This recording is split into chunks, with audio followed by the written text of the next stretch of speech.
মহাদেব বলেন, জীবনে যখন সঙ্গী হয় দুঃখ, তখন বুঝে নে তুমি শিবের পথে চলছ।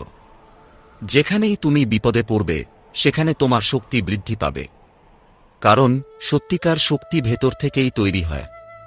যিনি নিজের ভেতর শক্তি তৈরি করতে পারেন, তার কাছে কোনো বিপদই অতিক্রমযোগ্য হয়ে উঠবে না। মহাদেবের দৃষ্টিতে প্রতিটি বাধা, প্রতিটি ঝঞ্ঝা আসলে জীবনকে পরিশুদ্ধ করার জন্য। তিনি বলেন, যতই কঠিন পরিস্থিতি আসুক না কেন, তাতে ভয় পাওয়ার কিছু নেই। তুমি যদি একবার ভেবো যে এই প্রতিকূলতা তোমাকে শক্তিশালী করবে, তাহলে সে তোমার জন্য এক মহান শিক্ষায় পরিণত হবে। আধ্যাত্মিক পথে চলার জন্য সবার প্রথমে দরকার নিজেদের চিন্তা পরিবর্তন। মহাদেব বলেন, জীবনে যখন কিছু হারানোর ভয় থাকবে, তখনই তুমি প্রকৃত শক্তি অনুভব করতে পারবে। ভয়, যন্ত্রণা, এগুলোই মানুষের ভেতর লুকানো